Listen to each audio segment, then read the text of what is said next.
Are you able to hear me now? Yes, Hello? sir. Yes, sir. Yes, Okay. sir. Okay. Thank you.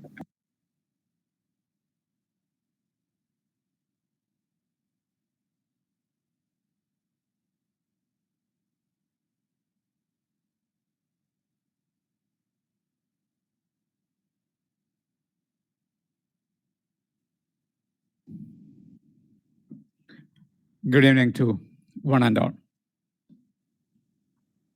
At the outset, I would like to thank the organizers of this program, especially a principal of Christi Jyoti College of Management and Technology, Father Joshi Chiramkuri, my own teacher working there, Dr. Jain, my friends Shihab, Anu Anthony, and the secretary of the Indian Accounting Association, Alappuzha chapter, Dr. Vinith. Because the organizers have given a wonderful opportunity to me to speak to a large audience across from different parts of India. So naturally, it is a kind of blessings by Christi Jyoti College of Management and Technology to me. I'm basically a teacher, always interested in speaking to people across India. And I consider this as a great honor because I got opportunity to speak in a series where my two mentors have already talked. Dr. S. Kevin, who guided my MPhil thesis in the year 1994. For me, Dr. S. Kevin is my guru, my mentor. He has supported me in my academic ventures.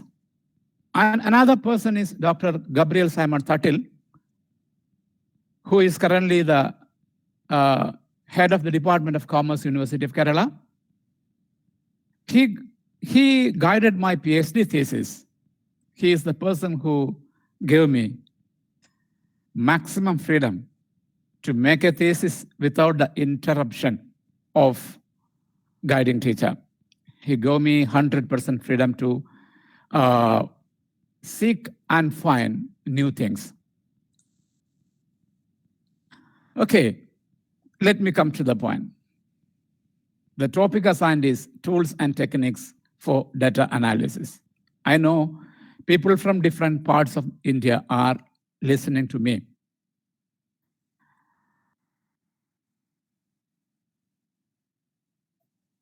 It is a very, very difficult task for a teacher to tell something about data analysis tools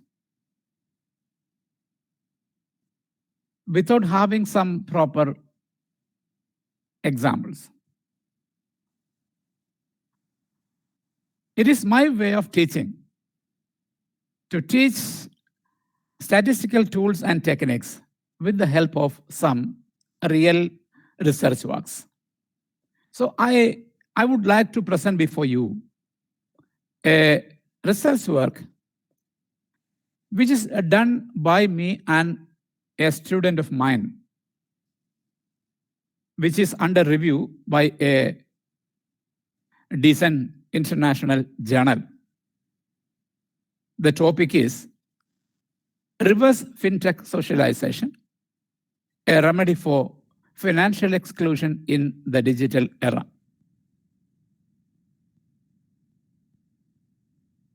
So naturally arises a question, what is being studied here? What is the content here? And is the study related to the life of human beings, or is it a study related to the academia alone? Some studies are based on theories related to academics, and some are so closely related to the life of human beings. The question is whether this study is related to the life of human beings. So naturally, if you want to know exactly whether this is having some sort of interest to common man, we should have a clear understanding about exactly what is reverse fintech socialization. So again, we need more and more explanations for understanding or for arriving at reverse fintech socialization. So naturally arise a question, what is this financial socialization? My dear friends, in your childhood, your parents might have told you several things regarding money. That is how to spend money, how to deposit money with a bank, how to buy commodities from a shop and settle the account, and what are the things to be taken into account while spending money, and what is the need of savings.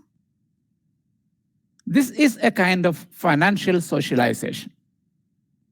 That is, passing of the knowledge to other generation is technically, or to other people, is technically referred to as socialization. When it is related to finance, we call it as financial socialization.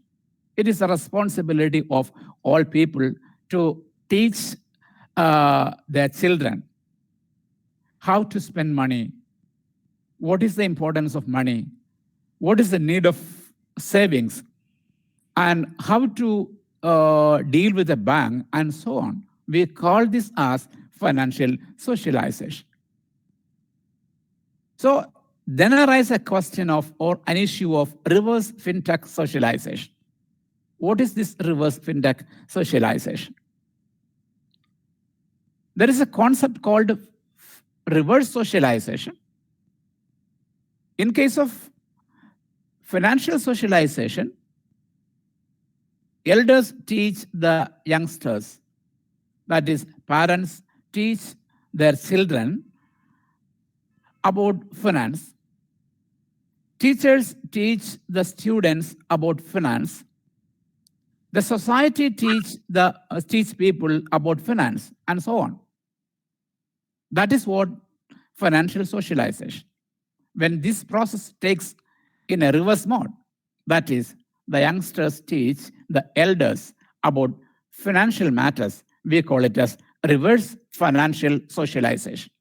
That is, a young boy of 15 or 16 years teach his mother or father about the use of ATM, use of debit card, how to use the money, how to save money in modern avenues. We call it as reverse socialization. So naturally, reverse fintech socialization. It's an interesting concept. Fintech simply refers to the technology related to finance. In a broader sense, fintech refers to all those technologies that enable people to use different financial services electronically. So naturally, purchasing some commodities by using online banking or using debit card or using different wallets, these are actually fintech. There are so many service providers in this market. So what is this reverse fintech socialization? You may be knowing, youngsters listening to me, may be teaching their parents how to use mobile phones, how to use computers, and how to use different wallets for financial services of their parents. Youngsters are teaching the parents how to use fintech services. This is really happening. Especially in a country like India, this is at most important because we are actually faced with the problem of pandemic. We can't travel from one place to another for doing some financial transactions. At the same time, we are moving toward a digital era.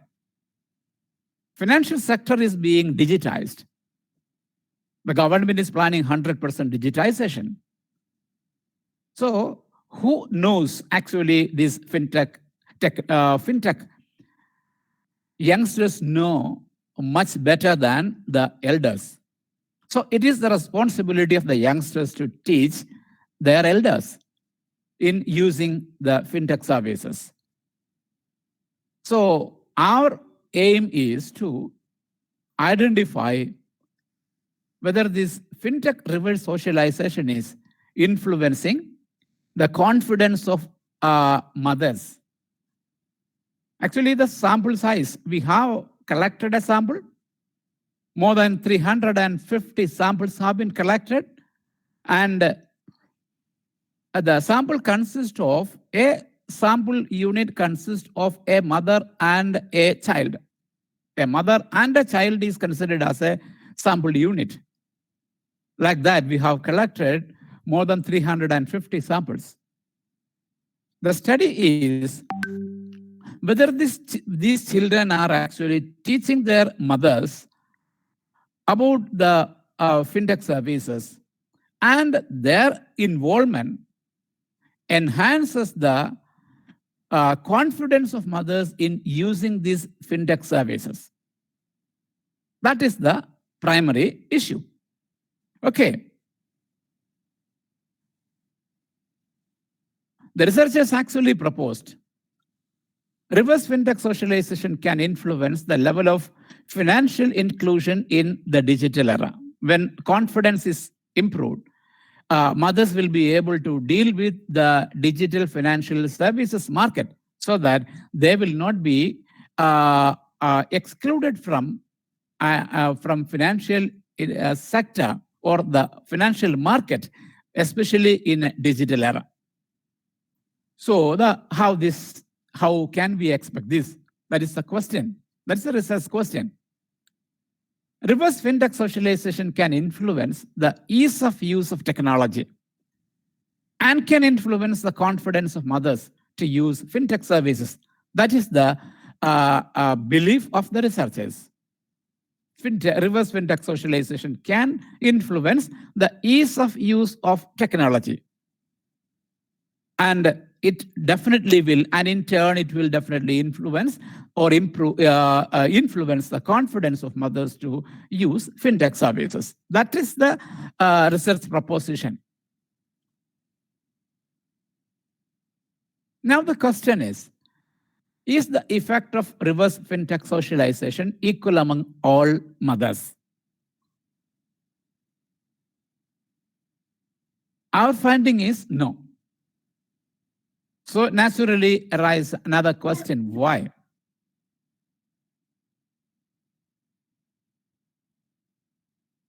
The inequality of reverse fintech socialization arises because of so many factors. We have identified some variables which can influence the effect of reverse fintech socialization. They are actually age of mothers, age of children, and very importantly, attitude of mother towards technology. And another very, very interesting point is mother's trust on child in disclosing financial matters.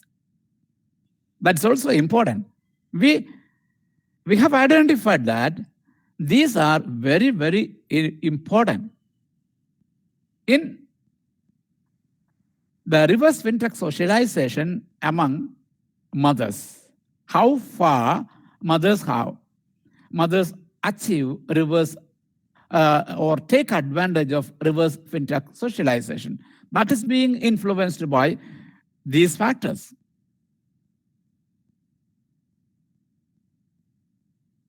So the question is, another question before the researchers is the confidence of mothers to use the fintech facilities equal among mothers? Confidence, whether confidence is equal. Last question was whether fintech socialization was equal. Now, whether the fintech, the confidence is equal. Confidence to use. Again, the same answer, no. Mothers do have different levels of confidence. So again, a researcher asks a question, why? Because of unequal effect of reverse fintech socialization and attitude of mothers towards technology are actually influencing their confidence. The effect of reverse fintech socialization differs among mothers, and their attitude towards technology also varies. So naturally, the confidence, level of confidence varies. Okay. You may think that why I'm telling all these, because simply by telling you the statistics will not give a clue. You will not understand exactly what the statistics is being, for what purpose this is being applied. So my dear students, my dear listeners, not students, listeners, see, this is the research model proposed to my student. This is not made by me. I have explained the concept, and he has actually made this research model. Okay, you can see reverse the fintech confidence here. Confidence in fintech. This is the most important variable. This is being influenced by attitude towards fintech and reverse fintech socialization. Confidence is being influenced by, or confidence actually depends on attitude towards fintech and reverse fintech socialization. At the same time, you can see a connection between these, that is attitude towards fintech and reverse fintech socialization. Okay, that also can influence, that is attitude can also influence reverse fintech socialization. At the same time, age of mother can influence confidence and attitude. Income of the family, who is actually the income earner, whether the husband alone is earning income, whether wife alone is, or the mother alone is earning income, or both of them are earning income. That is what is known as the income earner. Who is the income earner? These also can influence reverse fintech socialization, because the usage of financial technology actually depends on the amount available for spending. And frequency of usage can influence the reverse fintech socialization. At the same time, age of child, age of mother, all these can influence reverse fintech socialization. A good researcher must propose a model, not exactly like this. This is a model made in a hurry, because we want to submit the article before the publishers within the cutoff date. Okay, whatever it be, you have to have a research model explaining the relationship between all variables. Okay, so now we are moving on to the hypothesis. What hypothesis we have? One hypothesis is, or whatever be, you might have heard about, you might have listened to the class regarding how to set hypothesis and test it. You please remember, my hypothesis is actually alternative hypothesis. I'm not telling you anything about null hypothesis. Okay. My hypothesis, first hypothesis is age of mother is significant in their attitude to fintech confidence in fintech. Age of mother is significant in their attitude to fintech and confidence in fintech. These are two different variables here. One is attitude to fintech and confidence in fintech. Actually, this kind of a hypothesis is made only when you become a practitioner, when you make articles, you write articles for high-end journals, because actually this is not a single hypothesis. This is two hypotheses actually merged together. We are testing two things, that is the fintech based on age, attitude to fintech based on age, and confidence in fintech based on age. Okay. And another hypothesis is income of the family and income earner in the family are significant in mother's attitude to fintech, confidence in fintech, and reverse fintech socialization. Okay. It's a very nice hypothesis. And third is age of mother and age of child are significant in the reverse fintech socialization happening to the mother. Then mother's attitude to fintech has a positive influence on reverse fintech socialization and their confidence in fintech. And reverse fintech socialization has a positive influence on mother's confidence to deal in fintech. 5 hypotheses I am sharing with you. We will take one by one and tell what kind of analysis statistical tools are being used for analysis. That is my idea. That's why I told you the theme of the study. Okay. Whenever we want to test a hypothesis or to do a statistical operation, the basic question to be borne in mind is, what the researcher want to establish? If you are the researcher, what do you want to establish? That is the primary question. Are you trying to establish dependence of a particular variable on the other? Or are you trying to test the significance in the main difference? Or are you trying to establish association between attributes?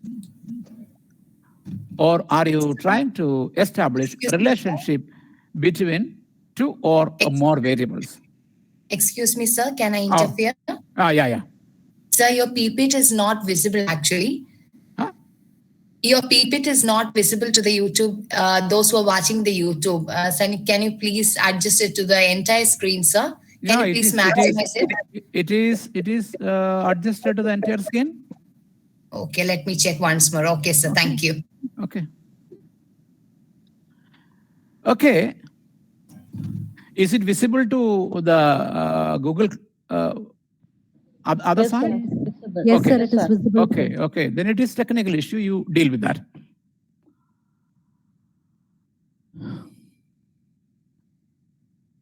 Okay. These are the things actually encountered by the researchers. That is dependence, association, relationship, mean difference, and so on. So, whatever be the test you are actually planning to do, you have to go for a normality check. You want to ensure that the data with you is normal. Suppose if you, while testing your data, you found that your data is normal, perfectly normal, then you can go for a parametric test. And if the data is not normal, that is non-normal, you have to go for non-parametric test. This is the basic condition to be satisfied. Always you remember, whether the data is normal or non-normal. If it is normal, you have to go for parametric test. And when it is not normal, you have to adopt only non-parametric test. Okay. See, I have given two examples. Why two examples is because researchers are actually committing serious mistakes in this area. The first one, actually, normality test is done with the help of one sample chaos test. One sample chaos test is used for testing normality of the data. Okay, at the time of checking the result of the normality test, you have to check the asymptotic significance. You can see here this asymptotic significance.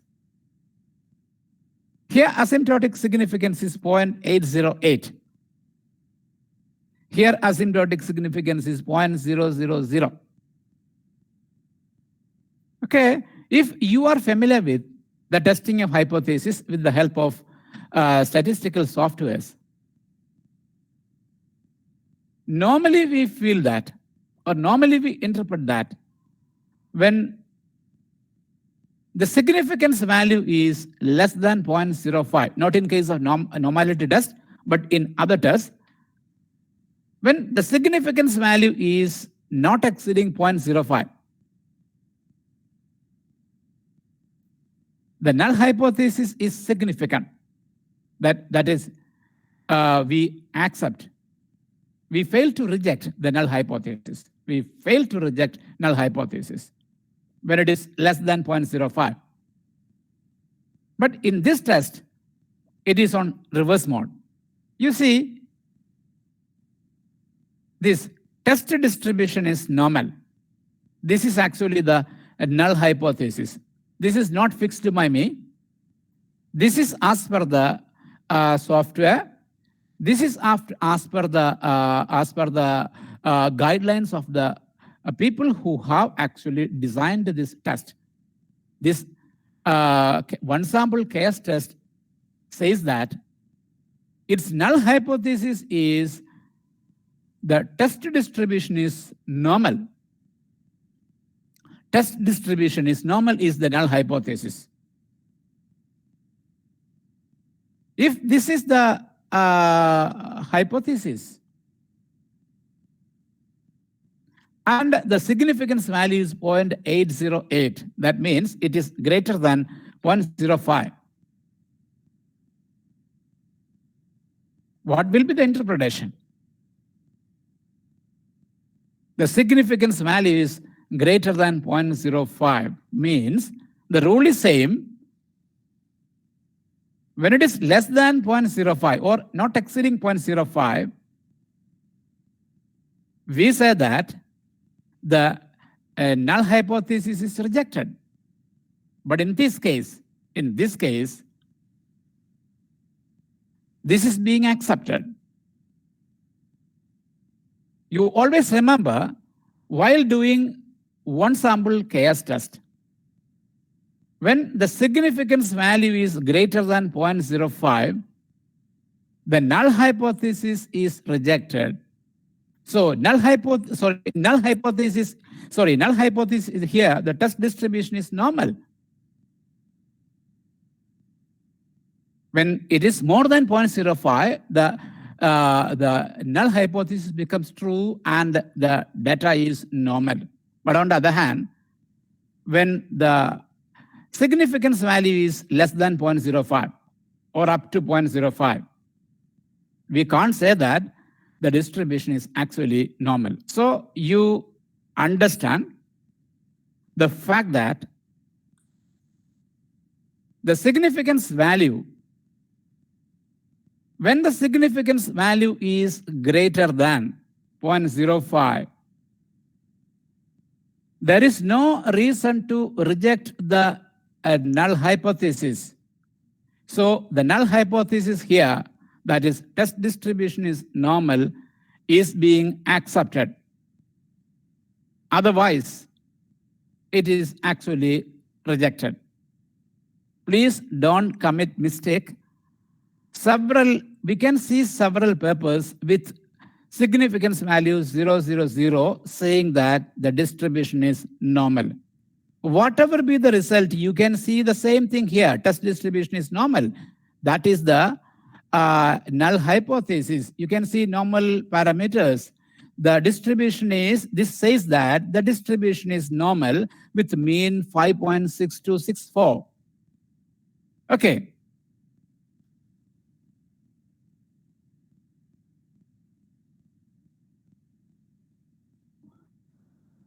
Okay. Suppose if you want to test the mean difference. In statistics, we are encountered with problems related to mean. And in order to test the mean differences, there are different methods. Some are parametric tools and some others are non-parametric tools. So let me say something about the parametric test, one sample t-test. So the issue here is, one sample t-test is a parametric test and binomial test of equality is a non-parametric test. If you want to test the mean difference of a particular population or a particular sample, then if your data is normal, you can go for one sample t-test, which is a parametric test. And if the data with you is not normal, then you have to take a binomial test of equality, which is considered as a non-parametric test. Okay.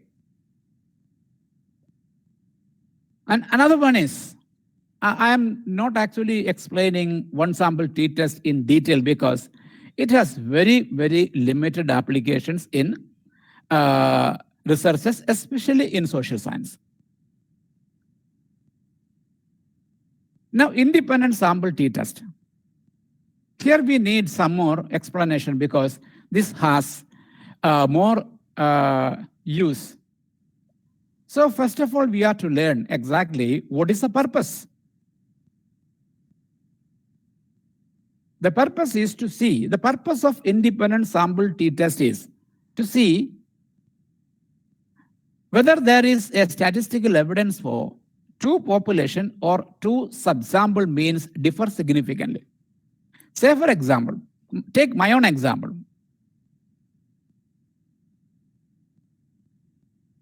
I have selected a mother and a child. Child may be a boy or a girl.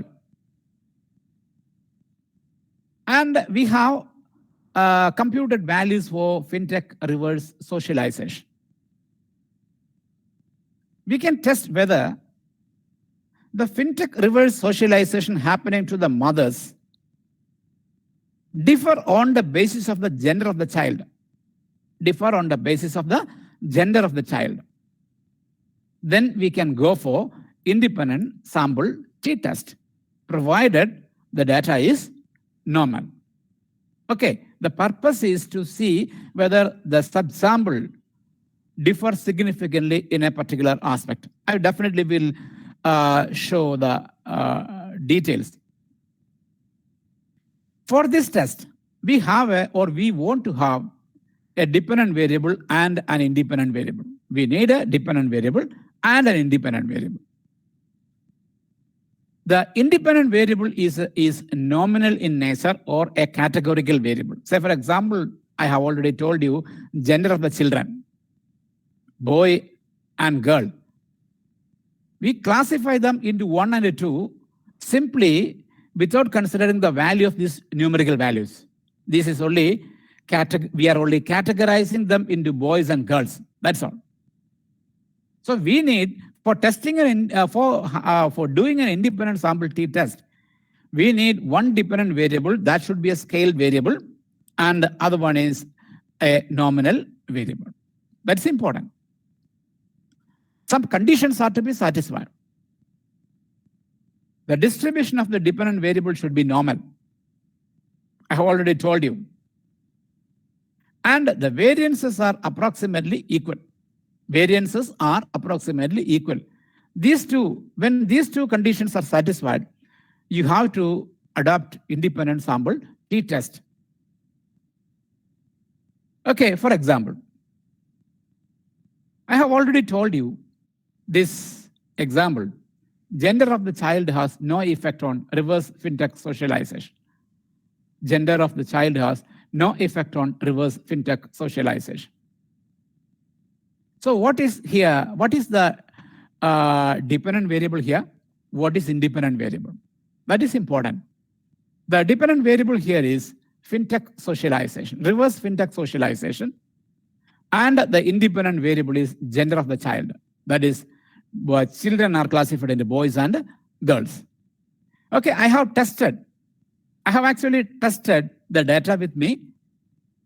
And the data shows that there were 178 girls and 171 boys. That is what is N stands for. And the average Fintech socialization, that is actually quantified on a 5-point scale. Fintech socialization is quantified on a 5-point scale using a specific scale designed for that, approving or satisfying all the requirements, that is reliability, validation conditions are satisfied. In case of girls, the girl children, the average Fintech socialization is 3.3531. And the boys, in case of boys, it is 3.36. Actually, reverse Fintech socialization is not happening to the children, but it is happening to the mothers. That is, girls are able to provide reverse Fintech socialization to the extent of 3.35 on a scale of 5. But boys are able to give 3.36 on the same scale. Boys are slightly better by looking at this particular mean values. But we can't believe it. We can't believe it because the standard deviations differs. In case of girls, standard deviation is 0.82, and in case of boys, it is 0.80. Means standard deviation in case of girls is comparatively higher. So we can't simply say that boys are better, because mean is better in case of boys and the standard deviation is higher in case of girls. So we need to test. Since the independent variable, that is gender of the child, is divided into 2, we have to go for independent sample t-test. That is the principle. You remember, when the independent variable is classified into 2 categories. Here, girl or boy. Sometimes it may be husband and wife, and so on. When the independent variable is classified into 2 categories, and if you want to test the difference between difference in a particular phenomenon, measured phenomenon, then you have to go for independent sample t-test. Okay, the result is consolidated here. Actually, the test result is a big table, but I have consolidated it. The t-value is found to be minus 0.108, which is very, very little, with the degrees of freedom of 347, and the significance value is 0.914. You remember, when the level of significance is greater than 0.05, we can't reject the null hypothesis. We can't reject the null hypothesis. Here the hypothesis is gender of the child has no effect on reverse Fintech socialization. Gender of the child has no effect on reverse Fintech socialization. In another way, we can write this hypothesis as boys and girls differ with respect to reverse Fintech socialization. That may be another way of writing this hypothesis. Whatever be, I'm standing with my hypothesis, that is gender of the child has no effect on reverse Fintech socialization. And since the significance value is greater than 0.05, we are not able to reject this particular null hypothesis. We will be able to reject this null hypothesis only when the significance values up to 0.05. Otherwise, we can't reject that. So whatever be the gender of the child, that means boys and girls are equally helping their mothers in respect of reverse Fintech socialization, or boys and girls are equally helping their mothers to learn the financial technologies. That is the interpretation. Okay, so we are moving on. Because I have to speak about a lot of things. Suppose if the variable reverse Fintech socialization is not normal, you have to go for Mann-Whitney U-test. Simply adopt that. The hypothesis will be same. The t-test and the independent sample t-test, and in case of Mann-Whitney U-test, there is no difference in the hypothesis, but the test procedure is different. It is a non-parametric test. Okay. Now see, another hypothesis. Age of the mother is significant in their attitude to Fintech. We are testing attitude to Fintech with age of the mother.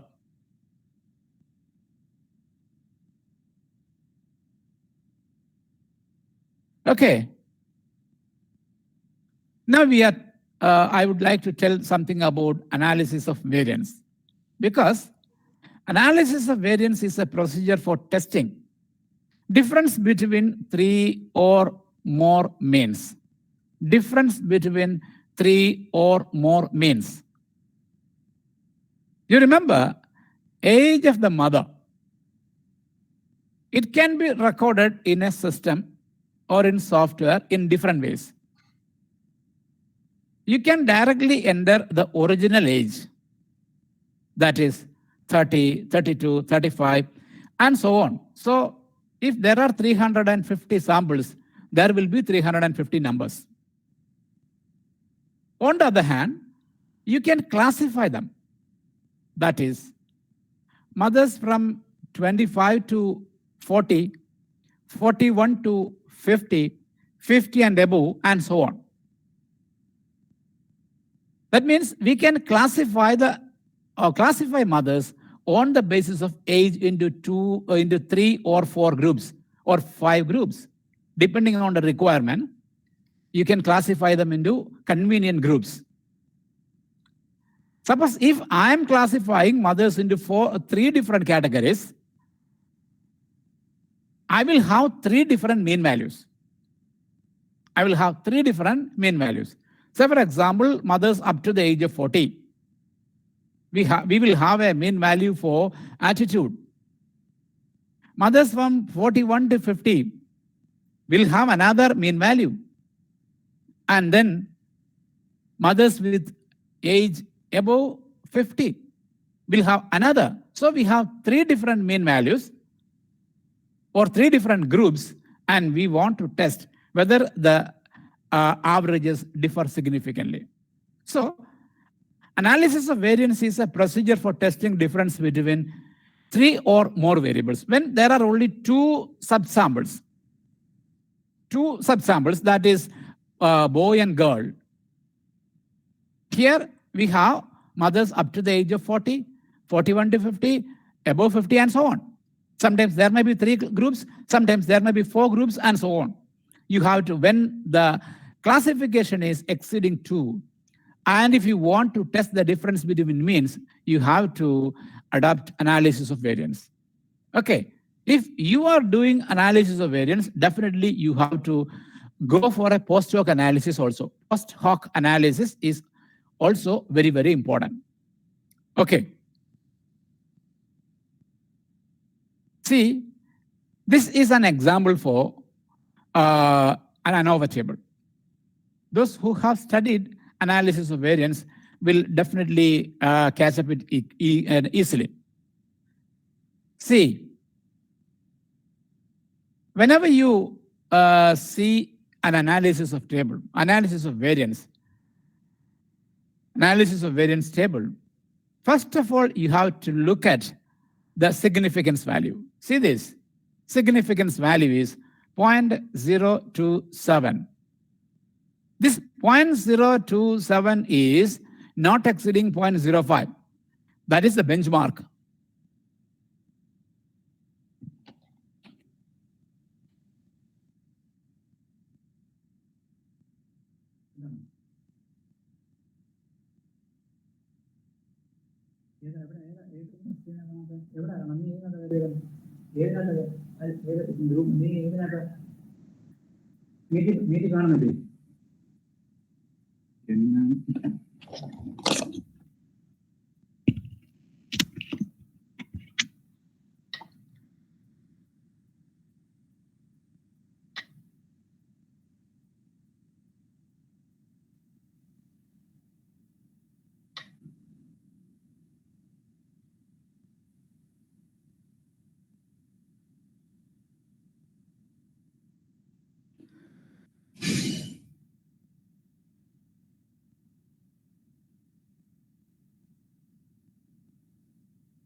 Are you able to see now?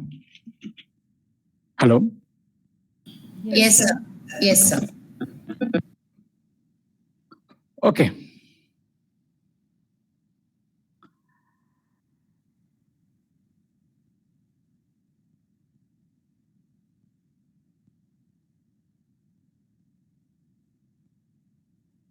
This is once again, I would like to tell you.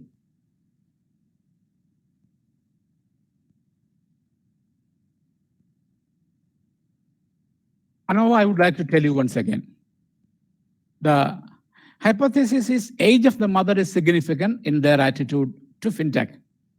I have already told you. Age of the mother is classified into 3 or 4 classes, like up to 40, 41 to 50, above 50, and so on. So you will get mean value of the attitude of mothers up to the age of 40, 41 to 50, and above 50. So now we have 3 mean values here. When there are more than 2 mean values, independent sample t-test cannot be applied.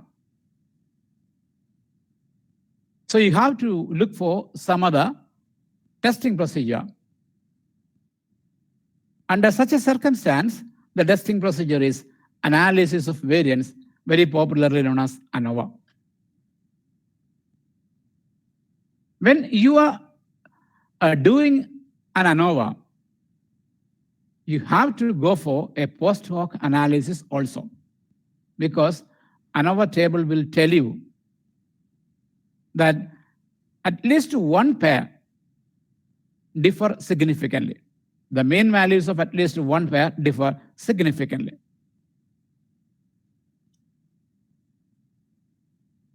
See the Anova table. This is the data taken from the original database. First of all, a researcher is expected to look at the significance values. The significance value here is 0.027. I have already told you, when significance value is not exceeding 0.05, the null hypothesis is rejected. Null hypothesis is rejected. What was our null hypothesis? Age of mother is a significant factor. That is an alternative hypothesis. This is actually an alternative hypothesis, significant factor.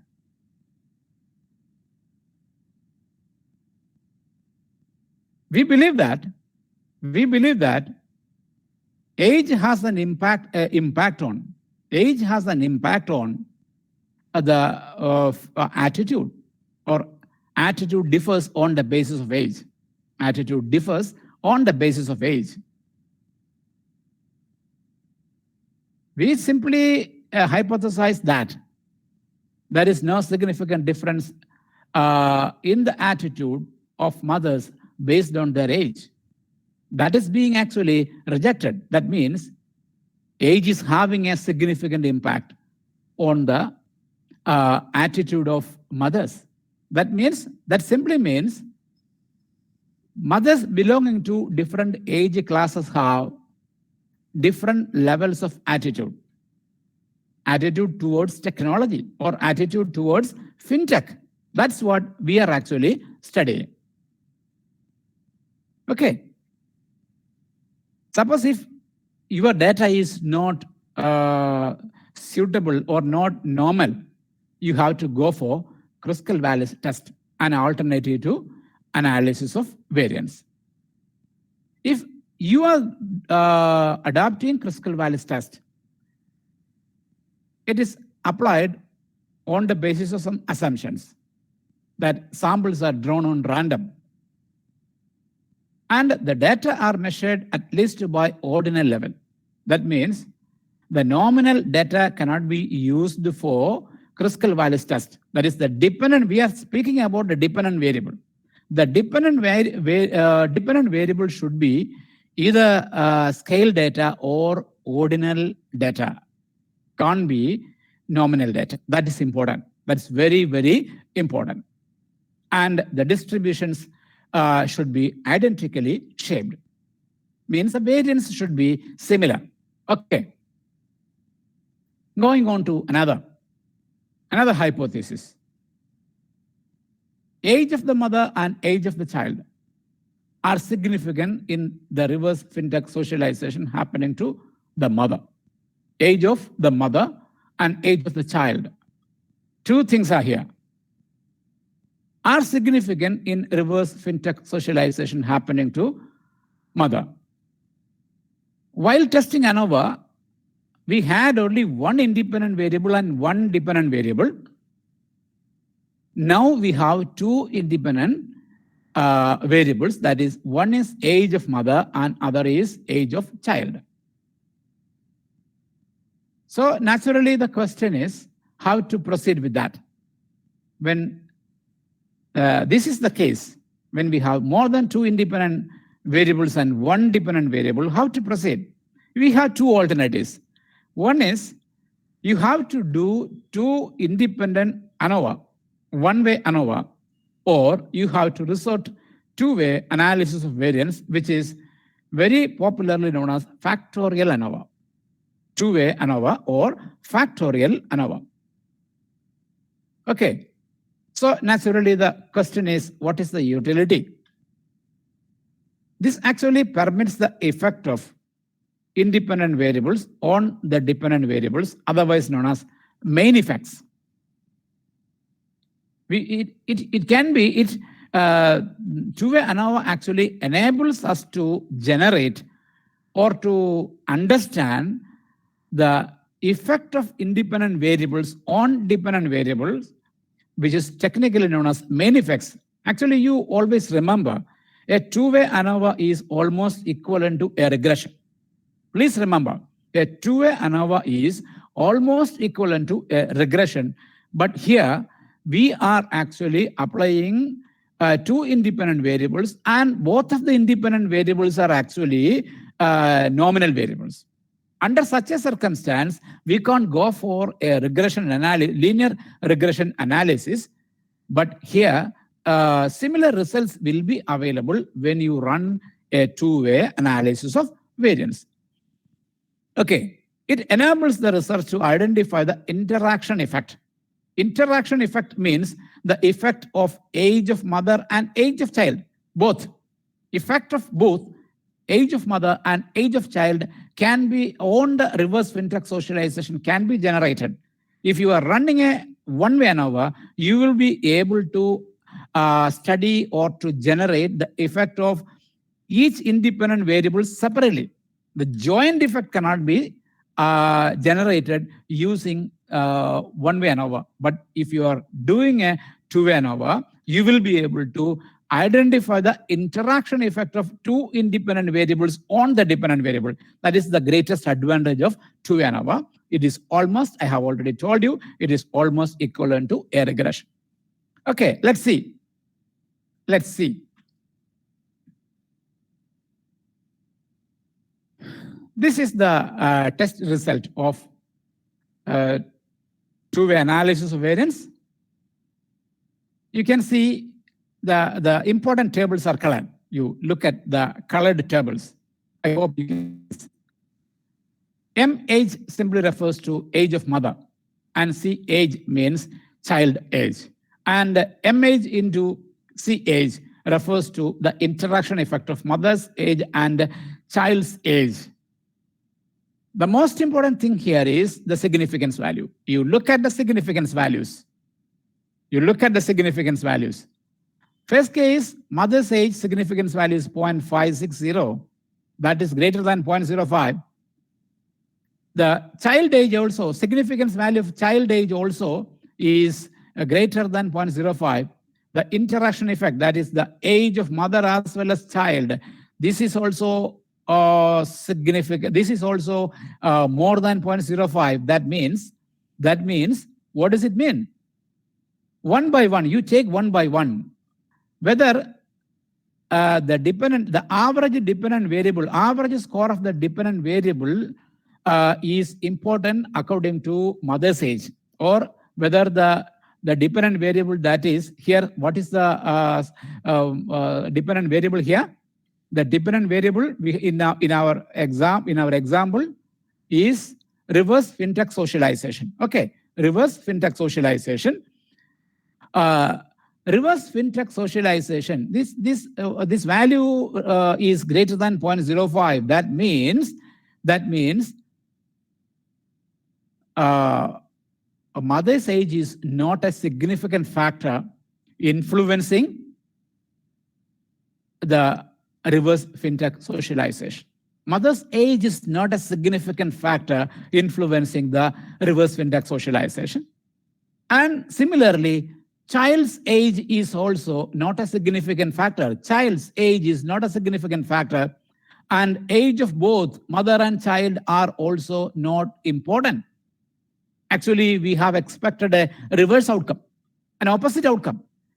At the time of doing research, we have actually expected an outcome which is totally different from this. But this is also a very important finding.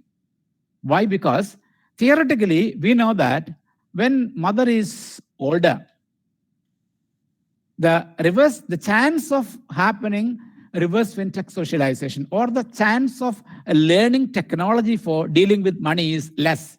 That is the kind of belief I had. I primarily had the belief that the readiness or the learning taken place in case of mothers depends on their age.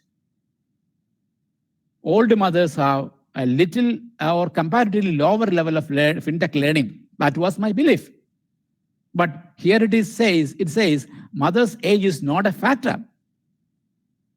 Another thing is child's age. You may ask me why child's age is put here. What is the importance?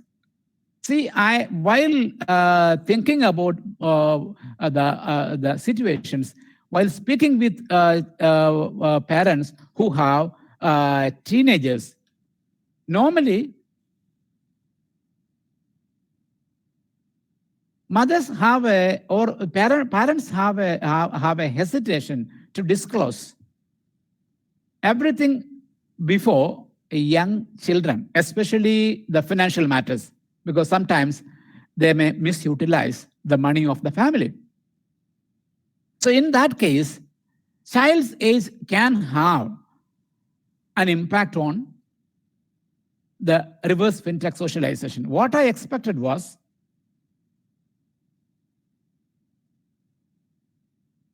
young children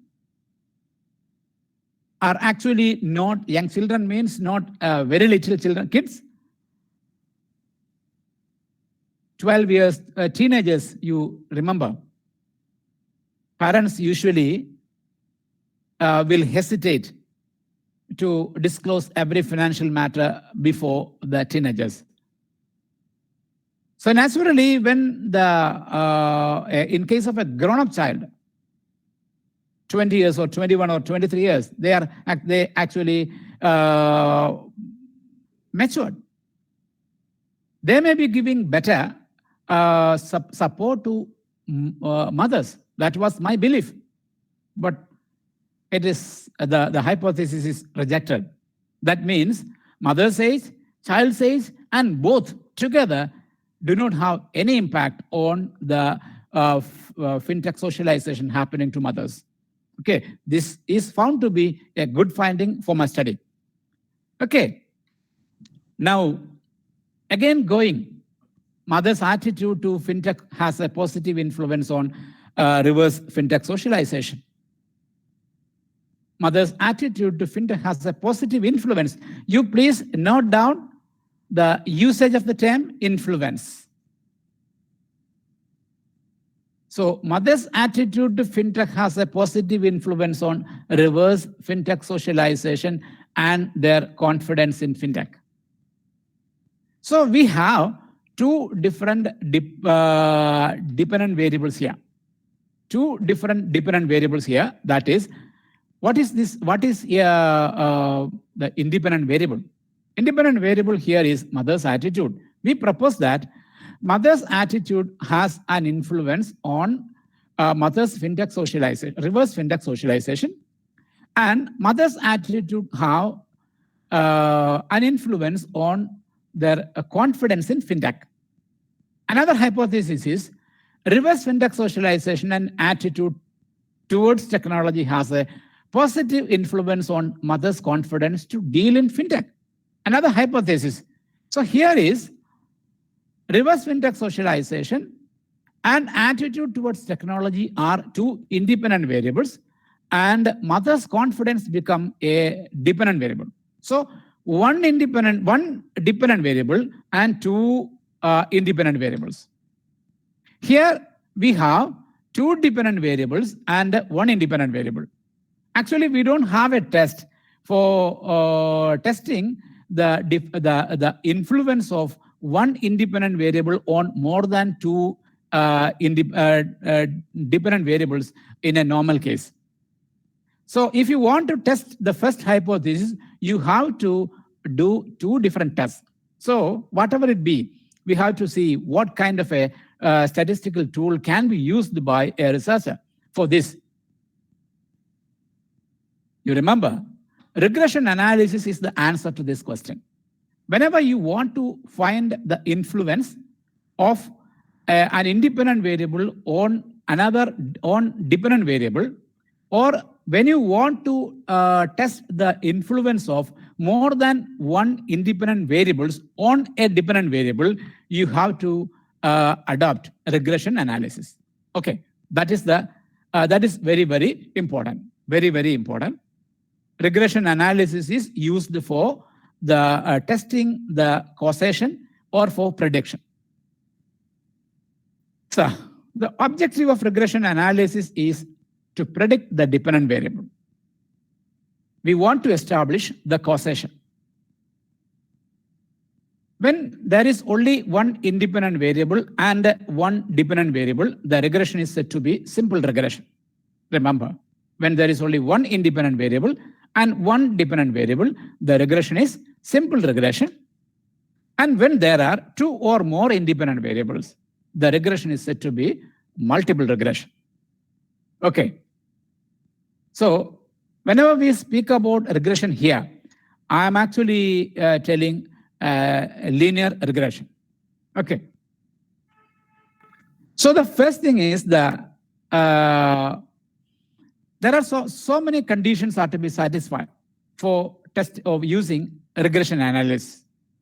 The data should satisfy some conditions. The first condition is linearity of the phenomena measured. That is linearity of the dependent variable. That is very important. Then normality of the error term. Normality of the error term. Linearity can be explained through residual plots. That is, with the help of graph, we can estimate whether linearity is satisfying, whether the variables are linear. Always remember, linearity assumption can be tested with the help of residual plots. That is, taking graph with the help of software. And normality of the error term can be tested with the help of a histogram of the residuals and normal probability plots. We have two different devices, that is histogram of the residuals and normal probability plots. These two are actually the graphical devices used for ensuring linearity and normality. Remember, linearity and normality can be judged with the help of graphs. Manually, it is very, very difficult to assess. We are doing everything with the help of softwares. Okay. See, this actually represents a hypothesis. Hope you can see. Okay. The dependent variable is actually confidence. There are two independent variables here, attitude and reverse Fintech socialization. You, my dear friends, those who are listening to me, please remember, while using linear regression, the independent as well as dependent variables must be scale variable. You can't use nominal data. Okay, always remember. So we have a scale for attitude, that is a measurement for attitude. Reverse Fintech socialization, we have a scale and we have a measurement. We have a measurement for the confidence, that is also scale. All the three variables are scale variables. Okay, what does it mean? See, here it is. Actually, this RFS refers to reverse Fintech socialization. This line actually shows reverse Fintech socialization can influence confidence. This is actually an option for a regression. When you are taking only reverse Fintech socialization and confidence, only that part, we call it as a simple regression. Here also, attitude is going towards confidence. That means attitude can influence confidence. If we are taking only this attitude to confidence, that also becomes a simple regression. But if you are taking into account attitude and reverse Fintech socialization together, the influence of attitude as well as reverse Fintech socialization on the confidence of mothers, we call it as a multiple regression. Multiple regression. Okay, but you can see one more arrow here. That is also another regression, that is, feel that reverse Fintech socialization can influence the attitude. Reverse Fintech socialization can influence the attitude of mothers. That means when the reverse Fintech socialization is higher or better, the attitude may be changed. There may be positive attitude. That's what I'm arguing. So here you can see a two-way regression or a two-way relationship, that is reverse Fintech socialization is influencing attitude and then attitude is influencing confidence. We call it as a mediating relationship. This is a mediating relationship, that is in between reverse Fintech socialization and confidence, there is attitude. So attitude is the reverse Fintech socialization is actually influencing confidence through attitude. That is what we call as mediation. Okay. See, the last hypothesis actually, I'm planning to test this only, attitude and reverse Fintech socialization on confidence. Since there are two independent variables and one dependent variable, we call it as a multiple regression. So the result is, we definitely will get three different tables if you are doing this analysis in SPSS. So the first table will be model summary table. When you have a model summary table, there are some important, interesting points here. One is R. R stands for correlation. You remember, If you want to do a regression analysis, the variables, the independent as well as the dependent variables should be correlated. That's significantly correlated. That's very important. Here you look, the correlation between the variables is actually 0.928. The multiple correlation is 0.928. You know that the maximum value of correlation is 1, and here the correlation is 0.928. That means there is high degree of correlation between the three variables. Okay, and then R square. R square is technically known as coefficient of determination, that is 0.861. 0.861 and adjusted R square is 0.860. These are almost similar, but when we standardize the R square, we will get adjusted R square. You can use either R square or adjusted R square, nothing wrong. Or you remember, this actually, R square actually shows if there is 1 unit change in the independent variable, 0.861 unit change in the dependent variable. That is, it shows the relationship between the change in independent variable to dependent variable. That means when there is a change in reverse Fintech socialization and attitude, when there is 1 unit change in reverse Fintech socialization and attitude, there will be 0.861 unit change in the confidence of mothers. That is the meaning. Okay. So while explaining the this particular table, you have to say when there is 1 unit change in reverse Fintech socialization and attitude, there will be 0.861 unit change in confidence. That means these two variables, that is, these two independent variables, reverse Fintech socialization as well as attitude, can predict the confidence of mothers, or can significantly influence mothers' confidence to use technology. So another table you are getting is Anova Table. From the same test, you are getting 3 tables. So I'm explaining to the second table, that is Anova Table. While looking at the Anova Table, you have to look at the significance value. Here, the significance value is 0.000, which is less than 0.05. So the null hypothesis is rejected, and the alternative hypothesis is being taken into account. Okay, you remember, this shows that the independent variables, reverse Fintech socialization and attitude, are significantly influencing the confidence of mothers.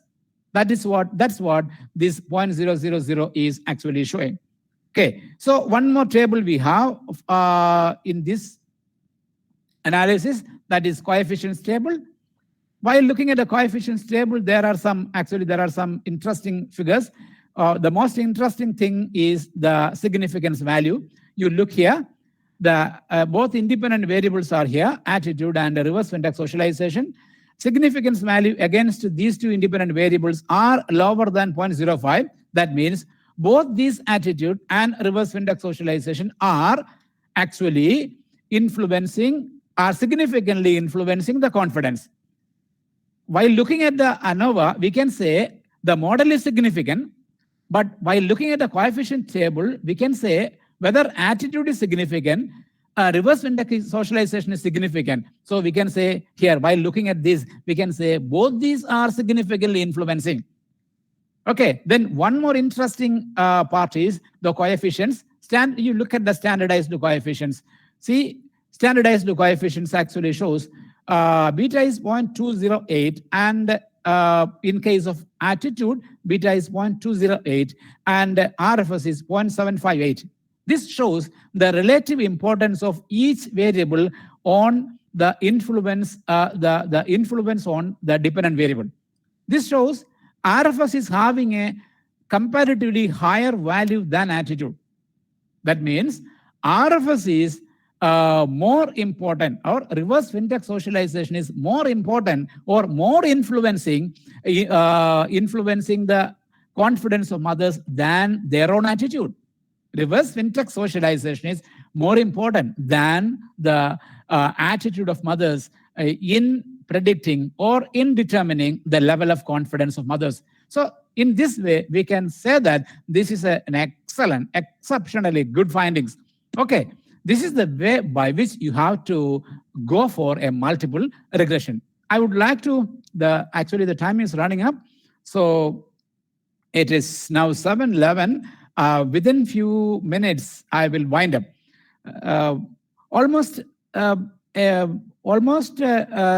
Some of the important statistical tools that are actually adopted by researchers, not the top-end researchers, the normal researchers are being discussed. Okay. So some other tools which are to be familiarized by the researchers, according to, or for my opinion, are factor analysis. I haven't told you anything about that. And binary logistic regression method, that's a very good method. Then multivariate analysis of variance. Then mediation and moderation. Okay, these are also very, very important. And apart from these, there are so many other statistical tools in regression, especially in regression. If you read the articles written by top 1% researchers, you can see so many varieties of regressions that we are not discussing at present. So one by one, I would like to tell you exactly something about these tools. Factor analysis is actually not a hypothesis testing tool. It is actually used for, there are two different types of factor analysis, that is exploratory factor analysis and confirmatory factor analysis. Exploratory and confirmatory factor analysis. Okay, exploratory factor analysis is actually used for classifying the variables into different groups. Say, for example, if you have identified 30 or 40 variables with respect to a particular phenomenon, with all the 30 or 40 variables, you can't go for a detailed analysis. Some of the variables you have identified may have similar features. So you have to classify them. A statistical tool which enables you to classify in a scientific manner, classify the variables into 3 or 4 or 5 factors is technically known as factor analysis. And another one is binary logistic regression. I have already told you linear regression.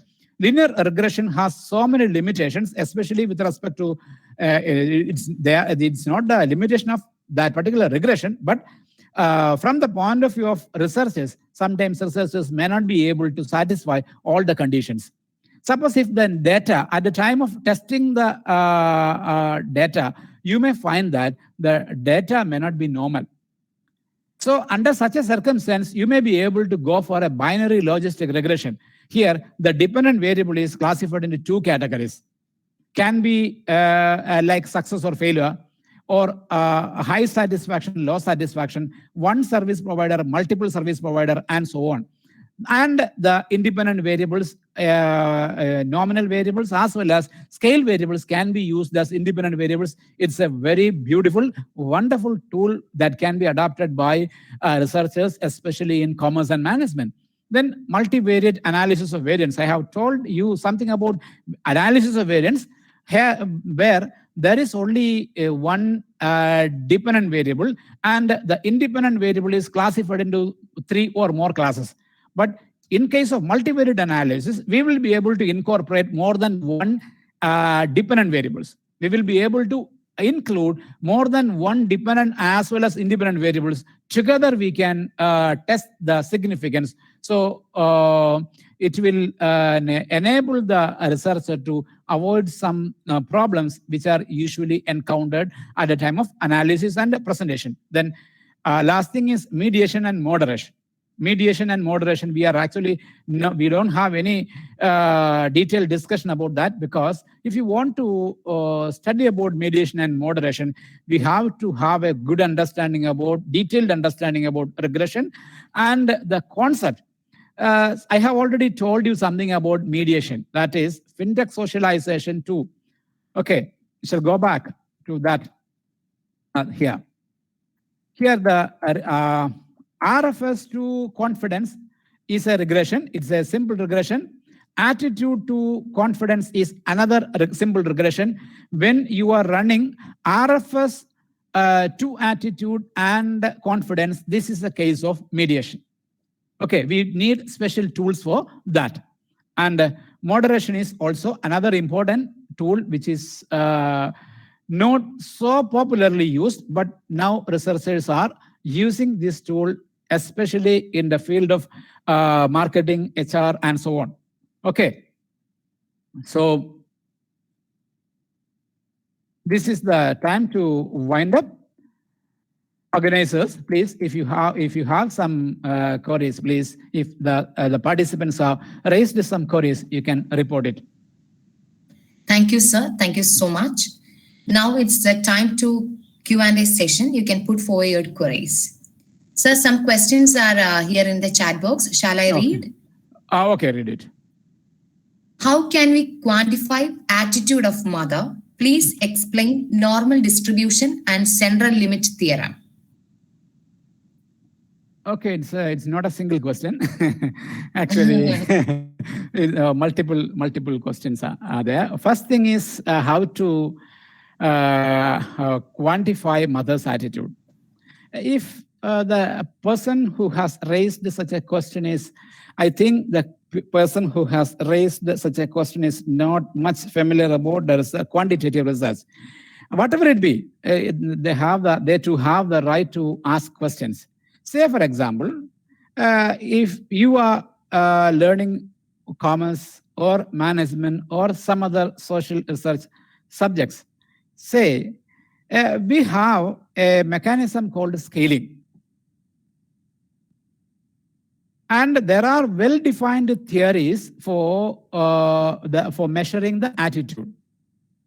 We generally will present some statements for testing or for understanding their attitude. Say, for example,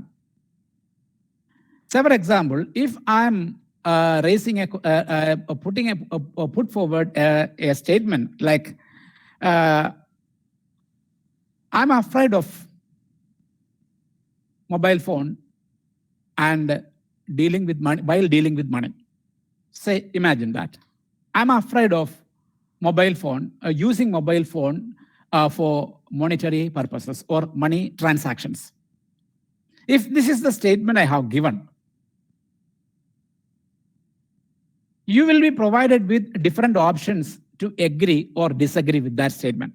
Suppose if the anchor is the person to whom I'm raising I'm giving a statement like this, what will be your answer?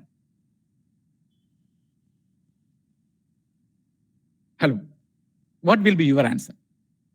If I'm giving a statement like this, I'm afraid of using mobile phones for money transactions. Okay, if you are not giving answer to my question, I believe you can listen to me. I'm hearing. Am I audible? Yes, sir. Yeah, okay. I also definitely will give different options for agreement or disagreement. So I will say strongly agree to a certain extent. I can't say, then disagree, strongly disagree, and so on. If you are marking strongly agree, this is actually called as a Likert scale. This kind of quantifying the value of a qualitative information is technically known as Likert scaling, where the values are given from 1 to 5.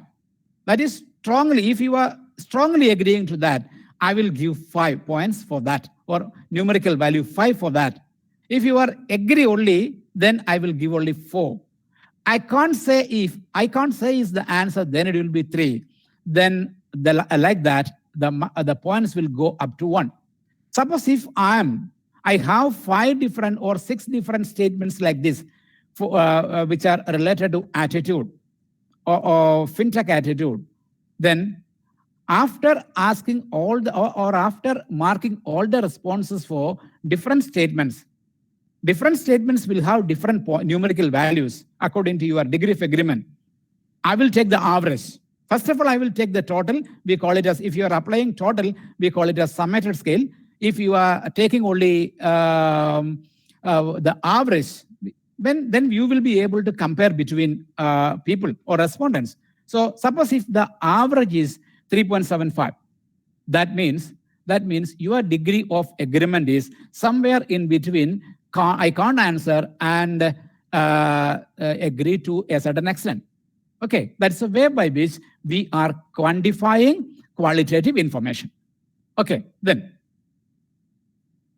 So next question, is there any relationship between cluster analysis and cohort analysis? Cluster analysis and? Cohort, C-O-H-O-R-T. Okay, according to the person who actually dealing with cohort, what is this cohort analysis? Please explain that. Tell how you are actually doing cohort analysis. Please let the person speak about that. The question is asked by Mr. Rahul Upadhyay. Can you please answer the question? Rahul, please. I'm speaking so because different people use different names, and cohort analysis is not a normal statistical tool used for analyzing the data. It's definitely used by some people, but the application differs. Actually, okay, whatever it be, we don't want to waste time. Whatever it be, I would like to tell something about cluster analysis. Say, for example, if you are studying about the financial capability of people in Kerala, we can, after conducting the study, we will be able to classify the population, that is, classify the respondents into different groups on the basis of their level of income, or on the basis of their occupation, or on the basis of their education, and so on. Normally, we believe that lower the level of education, the capability will be less, or the financial capability of people actually depends on the level of education. So based on the level of financial education, we classify the sample into different groups, and a detailed investigation into the characteristics of the sample is being analyzed to predict the feature of these groups in the population. That's what cluster analysis is meant. Okay, thank you. So next question, what are the reasons why data is not normal? Okay, it's definitely a practical and interesting question. Almost all researchers are faced with the problem of non-normality. So many issues are there, but the main thing is that data tend to be normal when the samples are drawn randomly. Randomness of the sample is the essential condition to become normality, or to attain normality of the sample. In many cases, researchers can't attain this particular condition. It's mainly because, say for example, if you are studying about the capital market investors in Kerala, or capital market investors in India, actually, who is going to give you a complete list of all investors? Nobody can give. That means the population is actually infinite. Under such a circumstance, it is practically impossible to have a random sample. But if the researcher tries to go for some scientific methods of collecting sample, even if it is not perfectly random, there are possibilities for attaining normality when the sample size is comparatively bigger. But duplicating the sample size or sample will not help a researcher to attain normality. Okay, then. Sir, please explain MANOVA. Is MANOVA and ANOVA together need to test? Okay, actually there is no need to test ANOVA and MANOVA together. When I have already told you, MANOVA is a test. When you want to test more than two dependent or two independent variables together. Whenever we are testing ANOVA and MANOVA, there will be some independent variables and some dependent variables. Say, for example, in my case, I have confidence. That is the dependent variable. Confidence is my dependent variable. And if I'm taking age of mother as an independent variable, there is only one independent variable, but that independent variable is classified into 3 or 4 groups. When the independent variable is classified into more than 2 subgroups, and if I want to test the mean difference, I have to go for analysis of variance. Okay, when there are only 2 subdivisions for the independent variable, we can use T. When there are more than 2 subdivisions for the independent variable, we can go for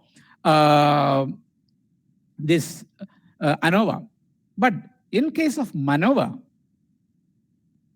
you can use more than one independent variables along with a particular dependent variable.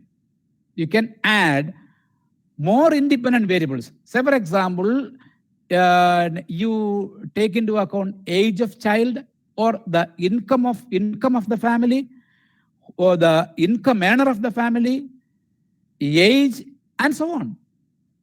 When you have more than one independent variables or more than one dependent variables, for testing the difference between means, we have to go for MANOVA. Both together will not give you any additional advantage. Okay, thank you. Then next. So one more question is there. Okay. Skewness and kurtosis is an apt test for checking normality. Is skewness and kurtosis is an apt test for checking normality? Okay. Actually, while dealing with the quality of a distribution, definitely skewness and kurtosis are checked. But we are actually, if you are doing analysis with the help of statistical software, we have a one sample case test which takes into account everything, which is more scientific than looking at the skewness and kurtosis. So that's why we are using one sample case test. Definitely, skewness and kurtosis speaks up us about the quality or the characteristics of the sample distribution. Okay, but that alone is not sufficient. Okay. So one more question is there. Okay, no problem. Please explain central limit theorem. Okay. Central limit theorem very simply says that when you add more and more samples, or when you have a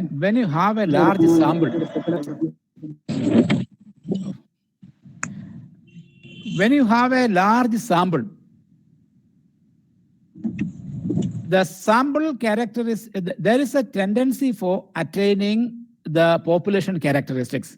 That means when you add more and more samples, there is a possibility for attaining normality, and there is a possibility for closeness of the sample characteristics with that of the population characteristics. That means when you have a large set of data, large sample size randomly selected, then whatever you find with the help of sample can be used for predicting the population. Okay. Sir, some more questions are from YouTube. Okay. Next question is there any chance of getting a not normal data even if samples are drawn randomly? Definitely. In some cases, even if samples are drawn randomly, there are possibilities for getting non-normal data under some circumstances. One thing is the population is not normal. Population may not be not at all normal. And another is while selecting sample from such a population, if you are taking only few sample, there is no possibility for getting a normal normality. Okay. Thank you, sir. Thank you so much for your valuable time, presence, and your patience. As there is no more question in the chat box, we are moving on. As a token of our love and respect, we are distributing certificate of appreciation to our resource person. Now I invite Dr. Anu Anthony, IQSC coordinator, to give away the certificate to Dr. Anthony Joseph. Ma'am, please.